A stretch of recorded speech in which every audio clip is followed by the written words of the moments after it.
नमस्कार दोस्तों, स्वागत है आपका आज के मेरे इस टॉपिक पे जो कि है AOC 4।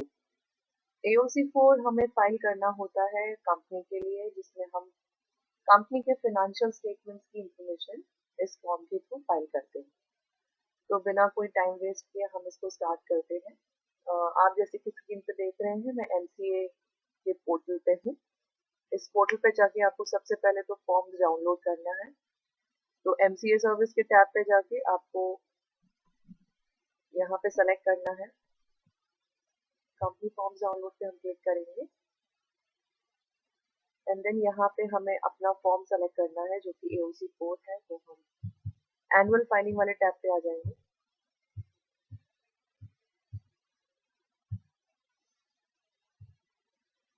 तो एनुअल फाइलिंग वाले टैब में हम AOC 4 जो कि form for filing financial statement and other documents with registrar है। आप इसे इंस्ट्रक्शन किट के साथ डाउनलोड कर सकते हैं या सिर्फ फॉर्म डाउनलोड कर सकते हैं, आपका जैसा भी हो। अगर आपको इंस्ट्रक्शन किट में इंस्ट्रक्शंस पढ़ के इसको फाइल करना है तो भी आप इसको कर सकते हैं, जो कि सही होता है, एडवाइजेबल होता है। आप लाइन बाय लाइन इसके इंस्ट्रक्शन दे सकते हैं। तो हम इसे डाउनलोड करके ओपन कर लेते हैं। ये आपके सिस्टम में जिप फोल्डर में डाउनलोड होगा, आपको इसे एक्सट्रैक्ट करना है एंड फिर इस फॉर्म को हमें ओपन करना है। ये देखिए जिप फाइल ओपन हो गई है। इसमें 3 फाइल्स आपको मिलेंगी अगर आप इंस्ट्रक्शन किट के साथ इसको डाउनलोड करते हैं। तो एक तो ये एडिशनल अटैचमेंट, अगर आपका कोई एडिशनल अटैचमेंट है तो उसके लिए भी इन्होंने अलग से फॉर्म दिया हुआ है। AOC 4 जो कि हमारा मेन फॉर्म है एंड ये AOC की हेल्प फाइल है। इसको आप पढ़कर बाकी की डिटेल्स को भी आप देख सकते हैं। तो अब हम अपना मेन फॉर्म ओपन कर लेते हैं। तो हम अपने मेन फॉर्म पे आ गए हैं। Form number AOC 4 pursuant to section 137 of the companies act. आपको इस ये MCA की साइट से कनेक्ट होता है, तो आप इसे हमेशा अलाउ कीजिएगा। Pursuant to Section 137 of the Companies Act 2013 and Sub Rule 1 of Rule 12 of Companies Accounts Rules 2014। तो इसको हम पढ़ लेंगे। इस वाले रूल में आपको ये फॉर्म का रेफरेंस मिलेगा। So AOC 4 is basically form for filing financial statement and other documents with the registrar। तो हम इसको स्टार्ट करते हैं। ये देखिएगा, इसमें नोट में बहुत क्लियरली दिया हुआ है ऑल फील्ड्स, जिसमें भी एस्ट्रिक लगा हुआ है, स्टार, रेड स्टार, वो मैंडेटरी है। और एब्सोल्यूट रुपीस में आपको इसमें एंट्री करनी है, कहीं भी आपको राउंड ऑफ फिगर्स या डेसिमल्स में नहीं देना है।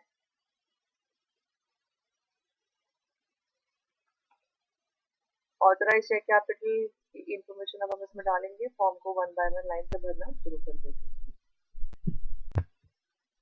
कंपनी का सिन नंबर हमने इसमें डाल दिया है। अब हम इसे प्रीफिल करेंगे।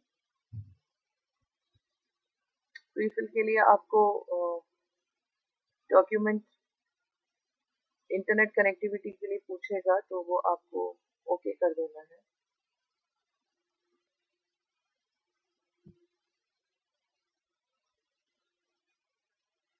सेव करने के लिए पूछेगा, सेव इट इमीडिएटली।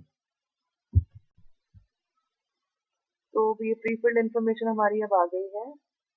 ऑटोमेटिकली जो परमानेंट इंफॉर्मेशन हमारे MCA पोर्टल पर सेव्ड होती है वो इसमें अब एंटर हो गई है। तो अगर ये सारी इंफॉर्मेशन सही है, आप बस इसे एक बार चेक कर लीजिए, तो हम आगे चलेंगे। फाइनेंशियल ईयर इसमें हम सेलेक्ट करेंगे। कोशिश कीजिएगा कि आप इसके कैलेंडर से ही इसे सेलेक्ट करें।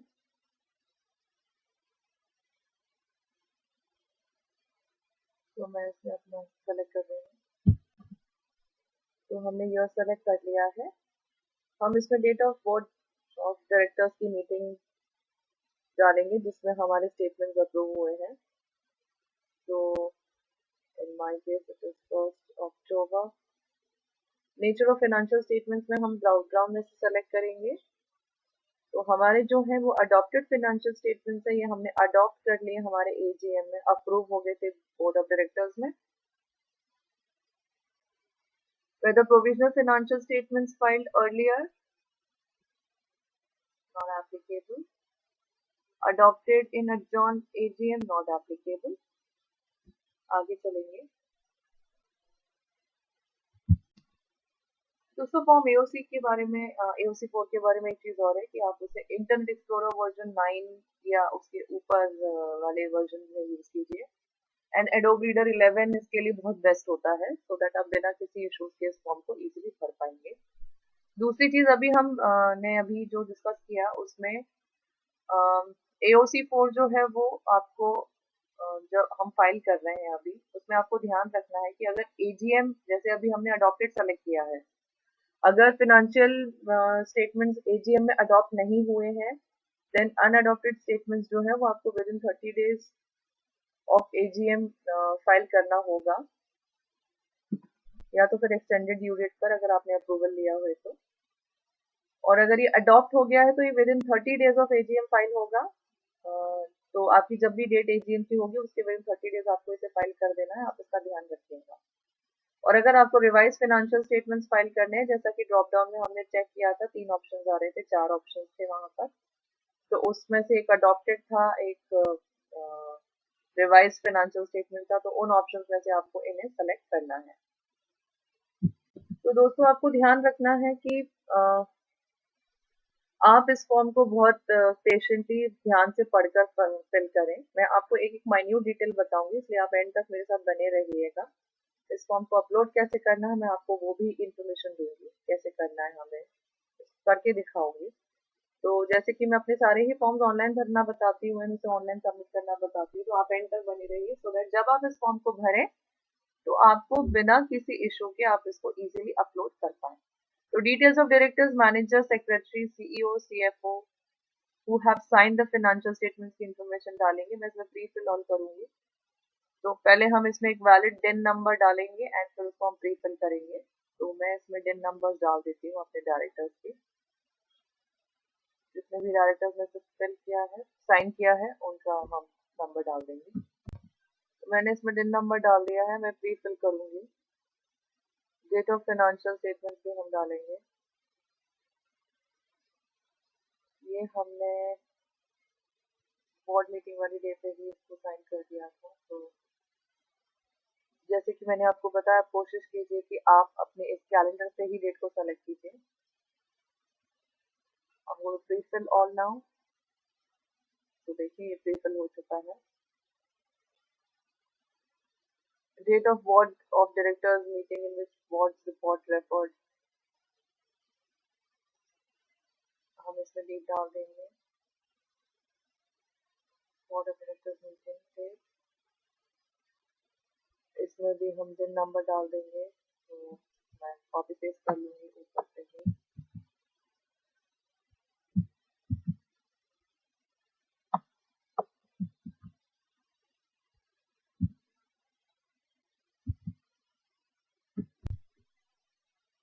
तो अब हमने इसमें डिटेल्स एंटर कर दी है। Signing of reports on the financial statements by auditors की भी इंफॉर्मेशन ये आप ऑडिटर्स की रिपोर्ट से डालिएगा।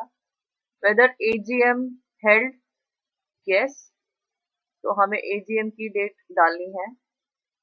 तो हमारी एजीएम जो है वो ड्यू डेट भी हम वही डाल देंगे।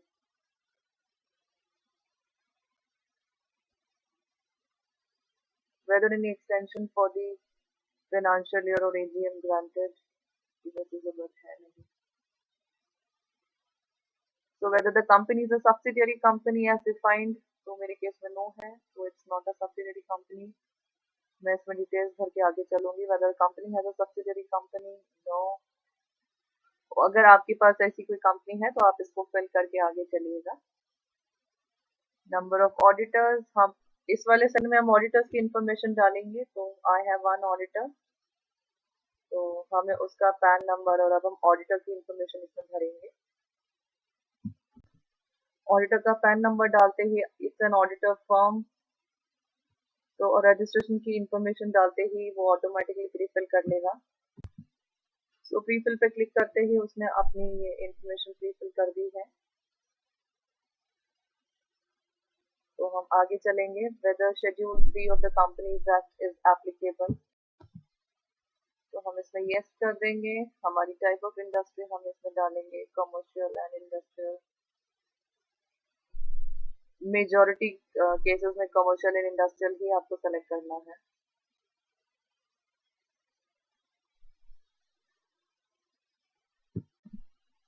आगे चलेंगे, whether consolidated financial statements required or not। मेरे केस में नो। अगर आप काफी मल्टी लोकेशनल काम होता है तो कंपनी के अकाउंट्स अलग अलग जगहों के फाइनल होते हैं। तो अब हम आगे चलेंगे, मेरे केस में नो है। whether company is maintaining books of account and other relevant books and papers in electronic form। yes। आजकल हर कोई अपना सॉफ्टवेयर में इंफॉर्मेशन रखता है। तो अब हम place of maintenance of computer service हम रखेंगे यहाँ पर। अगर आपका मल्टी लोकेशनल है और अकाउंटिंग सिर्फ एक ही जगह पर होती है तो उसकी इंफॉर्मेशन आपको इसमें देनी होगी स्पेसिफिकली। तो ये इंफॉर्मेशन हमने डाल दी है। आगे चलेंगे, particulars of the service provider. अगर कोई सर्विस प्रोवाइडर है जो आपकी इंफॉर्मेशन अकाउंट्स एंड ये जो आपका सॉफ्टवेयर मेंटेनेंस देखते हैं तो उनकी इंफॉर्मेशन आपको यहाँ देनी है। तो इन माय केस इसमें कुछ नहीं है। Okay, now we are coming to part B. आपको थोड़ा पेशेंटली इस फॉर्म को भरना होगा। फॉर्म थोड़ा एलैबोरेटिव है, बट थोड़ा सा पेशेंटली अगर आप इन सारी चीजों को करेंगे तो आई थिंक आपका चीज बेटर हो जाएगा। आपको अपने अकाउंट्स, फाइनेंशियल स्टेटमेंट्स बिल्कुल हैंडी रखने हैं अपने पास इसको फिल करने के लिए। सो पार्ट बी में एओसी फॉर्म में आपको बैलेंस शीट की detail balance sheet items amount rupees में ही डालने होंगे, हमें राउंडिंग ऑफ अलाउड नहीं है। फाइनेंशियल पैरामीटर्स डालने होंगे। कैपिटल अगर हमने शेयर कैपिटल रेज किया है ड्यूरिंग द ईयर तो वो देना है। Specified bank notes from 8 November to 30 December 2016 अगर कुछ किया है तो वो भी हमें देना होगा इसमें। एंड कॉस्ट रिकॉर्ड्स एंड अगर कॉस्ट ऑडिट एप्लीकेबल है तो उसकी इंफॉर्मेशन भी हमको देनी है। तो details under section 1 of part B and section 2 can be entered only if schedule 3 of companies act 2013 is applicable। तो हम चलते हैं अपने मेन फॉर्म के ऊपर। मैंने प्रीवियस पीरियड से ये वाली जो फिगर्स है द प्रीवियस रिपोर्टिंग पीरियड है वो वाली इंफॉर्मेशन इसमें कर दी है। हम करंट पीरियड की अपने पास बैलेंस शीट खाली रखेंगे। इसमें आपको प्रीवियस पीरियड की भी फिगर्स मिल जाएंगी आपके फाइनेंशियल स्टेटमेंट्स में और करंट पीरियड का भी मिल जाएगा। तो प्रीवियस पीरियड का हमने ऑलरेडी यहाँ लिख दिया है, अब हम करंट पीरियड का भी इसमें लिख देंगे। तो दोस्तों ये फिगर्स अब हमने डाल दी हैं।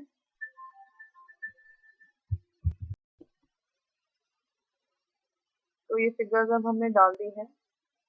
आपको इसमें ध्यान देना है कि आपकी असेट्स और लायबिलिटीज की जो टोटल आ रही है वो मैच होनी चाहिए। टोटल असेट्स जैसे कि आपने देखा ये लायबिलिटीज है और असेट्स है ये बिल्कुल सही। आप एक्यूरेट फिगर्स डालिएगा। इसमें details of long term borrowings की इंफॉर्मेशन आपको डालनी है, पुराने पीरियड की नए पीरियड की, मेरे केस में ज्यादा है नहीं। Then details of short term borrowings आपको एंटर करनी है, details of long term loans and advances. ये बहुत सिंपल है, अगर आपके पास आपके फाइनेंशियल स्टेटमेंट सामने है तो आप बहुत इजीली इसमें एंट्री कर सकते हैं। Details of long term loans and advances का सेक्शन है हमारा नेक्स्ट। अगर आपके पास कोई भी long term loans and advances है जो कि डाउटफुल है उसकी इंफॉर्मेशन आपको यहाँ पे देनी है। रिपोर्टिंग है ये, तो ये रिपोर्टिंग की भी फिगर्स आप डालिएगा। डिटेल्स ऑफ ट्रेड रिसीवेबल्स, ये with in 6 months, more than 6 months की इंफॉर्मेशन आपको देनी है।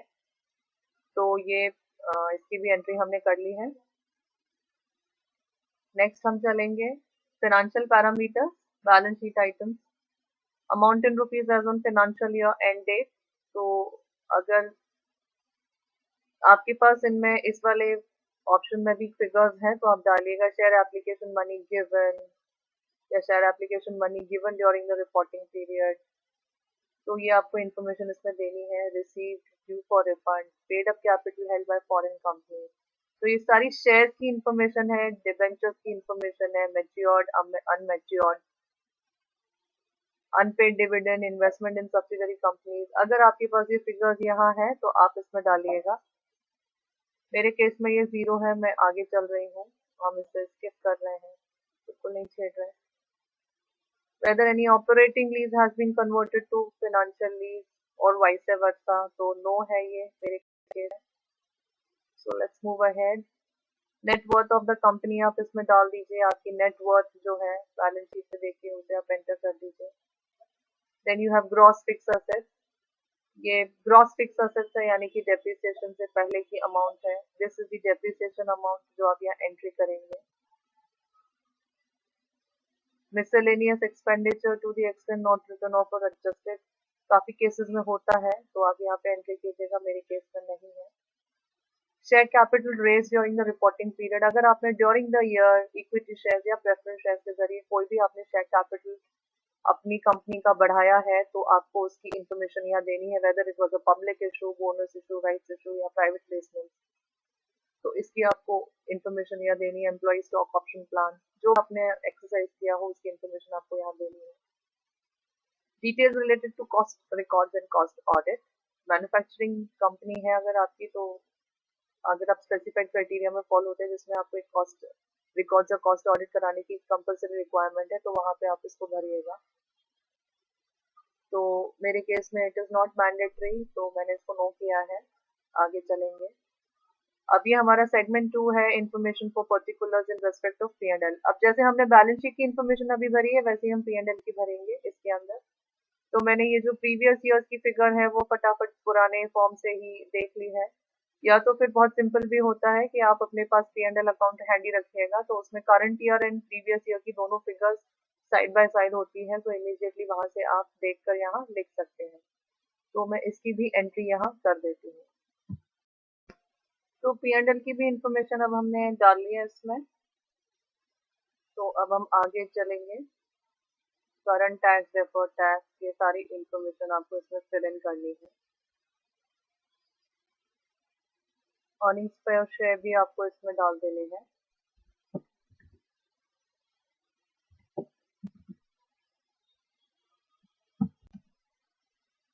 Details of earning in foreign exchange भी आपको एंट्री करनी है. अगर आपकी कोई भी फॉरेन एक्सचेंज इनकम है तो आपको उसमें एंट्री करनी है इन सेक्शंस में. डिटेल्स ऑफ एक्सपेंडिचर, जैसे अर्निंग्स है वैसे ही एक्सपेंडिचर की भी इंफॉर्मेशन आपको इसी में एंटर करनी है. फाइनेंशियल पैरामीटर्स हमें इसमें डालना है. Propose dividend, earning per share, income in foreign currency. मेरे केस में इसमें कुछ एंट्री के लिए है नहीं. Then details related to principal products or services of the company. So total number of product and services categories में मेरे केस में company deals in one service only. वो डालते ही नीचे एक हाईलाइट हो जाएगा, एक कॉलम. अगर आप मोर देन वन एक्टिविटी डालना चाहें तो आप डाल सकते हैं. तो आपको यहाँ पे आपका ITC NPCS कोड डालना है.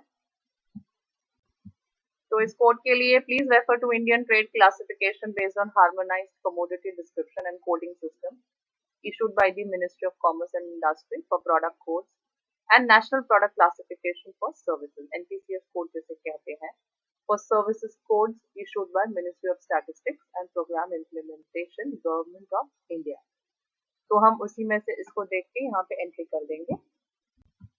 तो मैंने इसमें इंफॉर्मेशन सारी फिल इन कर दी है. आपको टर्नओवर लिखना है कि टोटल टर्नओवर जिस कैटेगरी में आपने अपने आप को सेलेक्ट किया है उसका टर्नओवर कितना है एंड सबसे हाईएस्ट टर्नओवर कितना है एंड उसका कितना अमाउंट है, ये आपको इसमें डालना है. प्रोडक्ट, अगर आपके 1 से ज़्यादा प्रोडक्ट है तो आपका जो टर्नओवर है वो इसमें बढ़ जाएगा तो आपको उसका भी ब्रेकअप इसमें अच्छे तरीके से देना है. नेक्स्ट हम आते हैं सेगमेंट 3 में जिसमें reporting of corporate social responsibility है, CSR. So whether CSR is applicable as per section 135 हम इसमें सेलेक्ट करेंगे. एज पर द सेक्शन इसमें मेरी कोई है नहीं liability. We don't fall under this section, इसीलिए हम इसमें आगे चलेंगे. इसमें नेटवर्क की इंफॉर्मेशन डालेंगे. ये वही इंफॉर्मेशन है जो हमने पहले डाली हुई है तो हम वहीं से इसको डाल देंगे.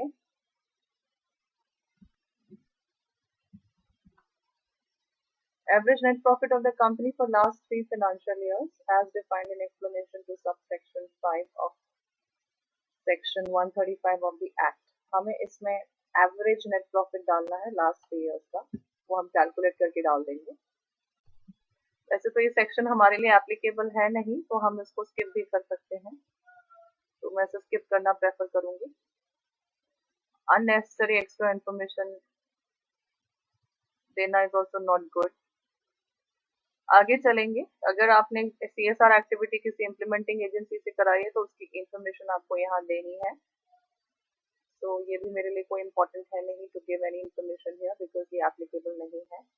Weather a responsibility statement of the CSR committee, ये CSR का एक्टिविटी है तो हमारे लिए ये कहीं भी एप्लीकेबल है नहीं। So now we have the segment 5, disclosure about related party transaction. Of course ये एक important section है। कई बार हम बिजनेस करते हैं तो अपने रिलेशन में लोगों को हम उसमें कई बार एंगेज कर लेते हैं, तो इसी का आपको इसमें इंफॉर्मेशन देनी है। So disclosure of particulars of contracts, agreements, arrangements entered into by the company with related parties referred to in fact subsection 1 of Section 188 of the Companies Act 2013, including certain arm's length transactions under third proviso thereto.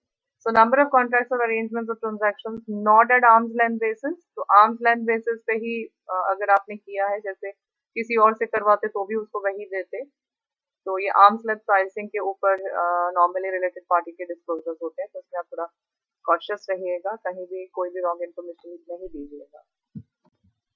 So in my case ऐसा कोई related party से कोई transaction हुआ नहीं है जिसमें arms length follow ना हुआ हो, तो हम आगे चलेंगे। नंबर ऑफ मटेरियल कॉन्ट्रैक्ट्स और अरेंजमेंट्स और transactions at arm's length basis, duration of contracts arrangements transactions, तो ये भी हमारे लिए एप्लीकेबल है नहीं। अब हम आते हैं सेगमेंट 5 पे जो कि ऑडिटर्स रिपोर्ट है। So in case of a government company whether control and auditor general CNAG की रिपोर्ट होनी चाहिए। has commented upon or supplemented the audit report under section 143, तो हम गवर्नमेंट कंपनी है नहीं तो हमारे लिए भी एप्लीकेबल है नहीं। So details of remarks made by auditors and applicability of CARO. So whether auditor's report has been qualified or has any reservations or contains adverse remarks? No. Whether company's auditor's report under CARO applicable? तो अगर आपके case में applicable है तो आप applicable पे okay कर दीजिए yes, otherwise no. मेरे केस में ये no है, मैंने no कर लिया है।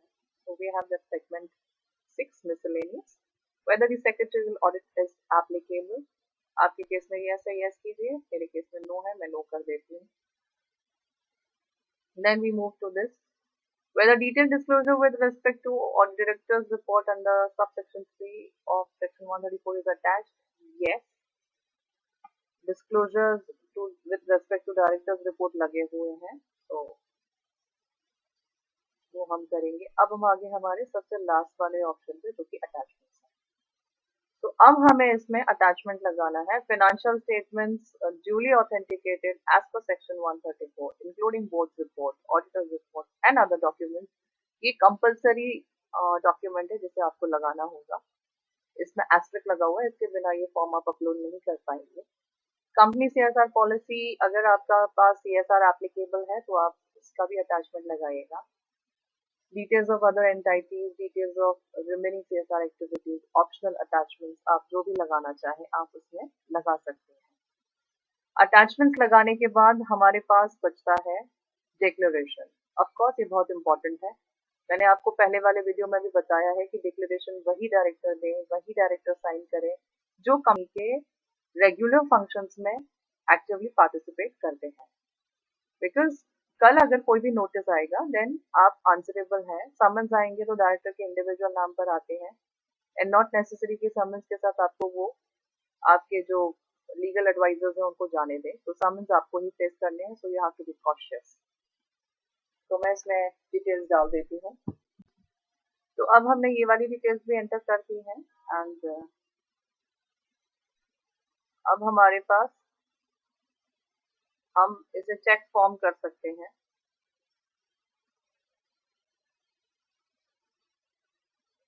तो स्क्रूटनी कर लेते हैं।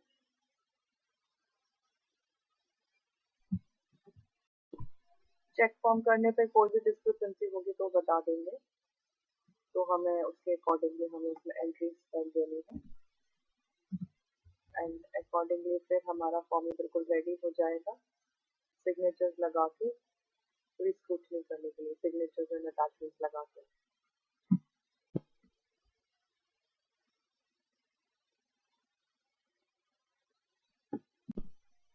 तो हमारा चेक फॉर्म ऑलमोस्ट कंप्लीट हो गया है, अब सिर्फ हमें अटैचमेंट्स इसमें लगाने हैं, और अटैचमेंट्स लगाने के बाद हमें इसमें डिजिटल सिग्नेचर्स लगा के इसे अपलोड कर देना है।